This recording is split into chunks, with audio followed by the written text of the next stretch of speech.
Good afternoon, everybody. Michelle here yet again, still doing the book. I've got a bookmark now, because I want to. That's it. That is simply it. A quick heads up if you haven't seen one of my videos before. I'm trying to get 40 subscribers before my 40th birthday, which is in less than a month. It's on February 1st. So if you want to subscribe and then never watch one of my videos again, just give me the numbers. That'd be really, really cool. Yes, I would like you to subscribe because you like me and you want to keep coming back and watching these things.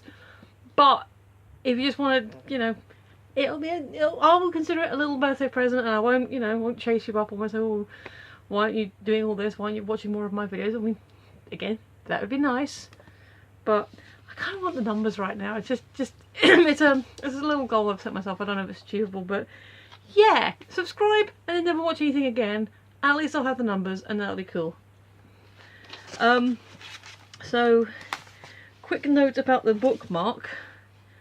I don't know how well this is going to show up. My partner was in Dublin the other day, last week, and apparently that's supposed to be runic for, well, not all of Michelle, apparently it's just Mish. But, so apparently that's my name, or part of my name in runic symbols. So that's kind of cool, and I've been using it as a bookmark because it's easier.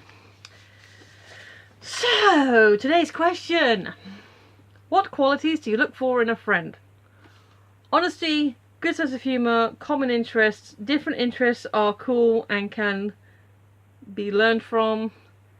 A willingness to be a little bit goofy at times. There you go. What do you look for in a friend?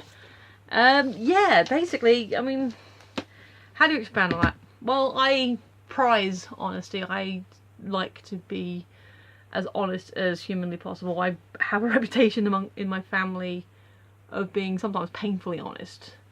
And yeah, I would, sorry, I was just thinking the camera wasn't fuzzy. I would want anyone who is friends with me to, be an honest person too. And that doesn't necessarily mean you have to tell me all of your secrets or everything that's going on in your life, but don't keep anything from me that I probably should know or need to know. Like, Adam at the moment has tonsillitis. He couldn't come to the cinema with me on Friday because he is ill. That is the sort of thing, there's no point in lying about that. No point in saying, oh, well, because... no. Look, I can't do the thing because I've got a reason. The only time you should be keeping secrets from someone is if a third party's told you not to. Maybe there's extenuating circumstances, maybe, okay, really extenuating circumstances, maybe there's a court order. Adam's a PCSO, which means he has certain stuff that he would probably need to keep secret because, official secrets, or, it's an ongoing case, or stuff like that. So, I'm not saying that keeping secrets is a bad thing, but if it's not necessary to lie to someone, then just tell them the truth. Be honest. Just don't lie, kids, unless unless you've got a good reason, unless it's a valid, unless it's a government secret or a surprise party or an ongoing case or something where more harm could be done by telling the thing. Yeah, just be honest. A good sense of humour kind of goes without really saying, and doesn't have to be necessarily your sense of, obviously if you've got the same sense of humour, the same quirky sense of humour, or dry, or whatever, because I've considered myself, and I've been told I've got quite a dry sense of humour. I'm fine with that. I hope you agree with me. The things that make me laugh tend to be quite eclectic as well. I mean, I've got a lot of stand-up comedy DVDs. I haven't watched them all yet, but I think I mentioned before, my favourite stand-up comedy comedian is Eddie Izzard. But I also like Billy Connolly, Jack D, a lot of British comedians, obviously. Daniel Sloss, I haven't seen a lot of his work. I know he's still doing his thing. He had one of the best opening lines I've ever seen in a comedy act. He was like, so you get some comedians and they come out and they tell you about how they've been having sex with people half their age. I'm 19. I thought, that's brilliant. I like that. Russell Howard, saw him live in Edinburgh. He's very funny. I like Bill Bailey. I've not seen him live yet. Yeah, lots of American comedians. I like American comedians. I liked Bill. I was a big fan of Bill Hicks. I kind of discovered him by accident. when I was watching Channel 4's Just for Laughs. And yeah, he's a great loss to the world. But yeah, so, humour and being able to laugh at the same things and find we both kind of have an appreciation for puns. I mean, Erin, I'm talking about different kind of friendship. Erin's got huge on puns, and sometimes it hurts. But then again, I've told him puns that he's like, get out. I was like, but I'm in my own house. Okay, get out. So that, yeah, common interest is kind of an obvious thing, and that's usually how you start a friendship, is by being, you know, hey, you like the thing that I like, let's discuss it and see if we like it in a similar way. Because this has been happening in fandom a lot recently. I mean, I know a lot of My Little Pony fandom can be quite weird and toxic and strange. Last Jedi, which Adam and I really enjoyed, go watch that review because that has not had nearly enough hits. Yeah, it's okay to like the thing the way you like it, and one would hope that the way you like it is pretty much the same way that everyone likes it, which is like, yay, the thing, this makes me happy, woo! And I'm not saying you can't get into it or have discussions or discuss theories. I mean, I've hit Erin up several times on some My Little Pony stuff I've been a bit confused about, or just generally, this is a thought, oh yeah, this has been discussed before, like, oh okay, cool. You know, it's okay to, it's even okay not to like the thing the same way if you can agree to disagree.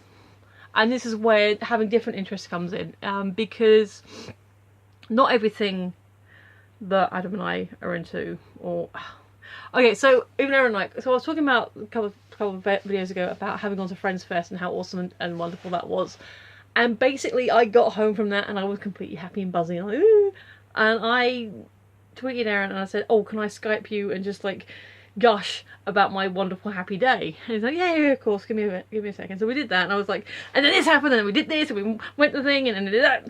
And he's like, you know what, I'm really happy you had a good day, but I'm really not a big Friends fan. I'm like, what? So, and given the fact that Erin and I are, you know, he's only about a year and a bit older than me, so we are very much the same generation. Different cultural experiences, being from different countries, obviously, but in terms of the big pop culture stuff, yeah, we had pretty much the same sort of experiences growing up.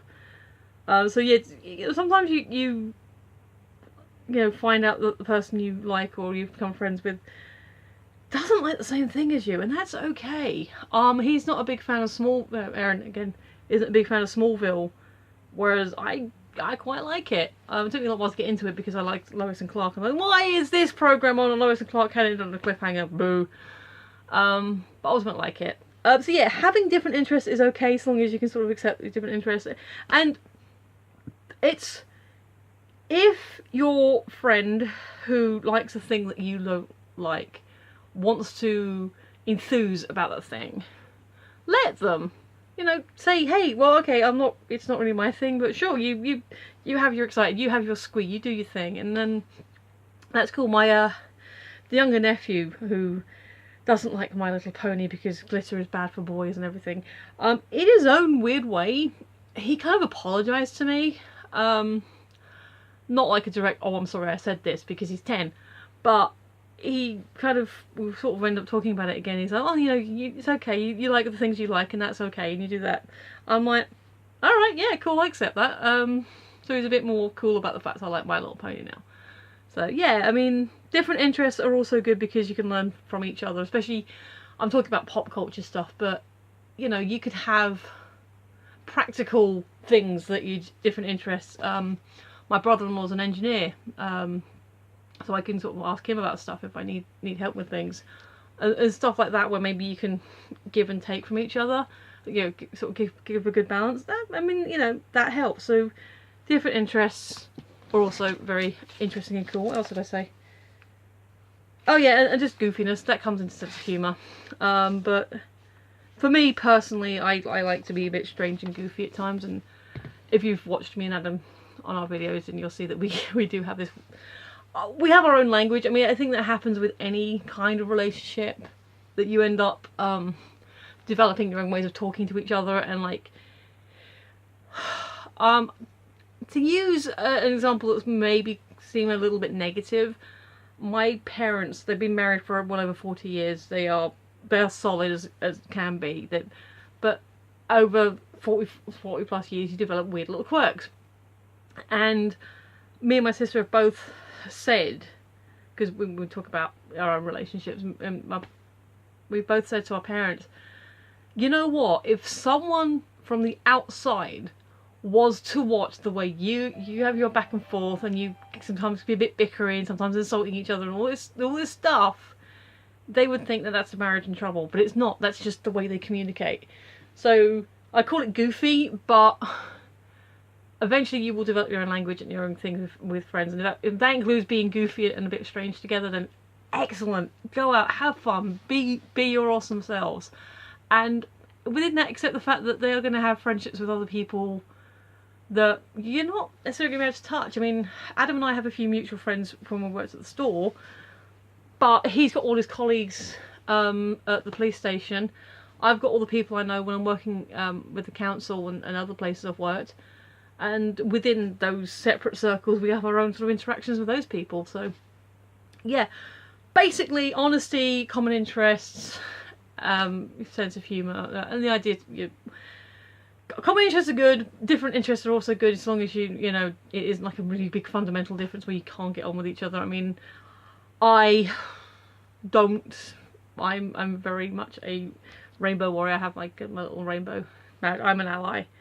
Obviously I kind of have to be. And I do kind of get when someone says anything even casually homophobic, I'm like, so if someone was really that vehemently anti-gay or trans, or you know, any of that kind of, you know, anti-rainbow or something like that, something that I kind of feel, you know what, there's actually nothing wrong with that, that's a groovy thing to be, and they're really anti, then I would probably have trouble making friends with that person.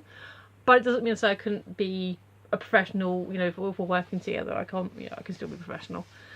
But that wouldn't necessarily lead to friendship that would be lasting. But yeah, so that's it, you know, just good humour, good goofiness, common interests, honesty for me is a big one.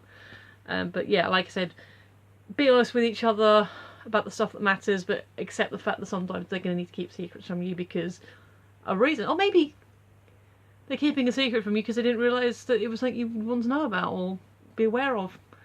But yeah, so that's my ramble and chat about friendship.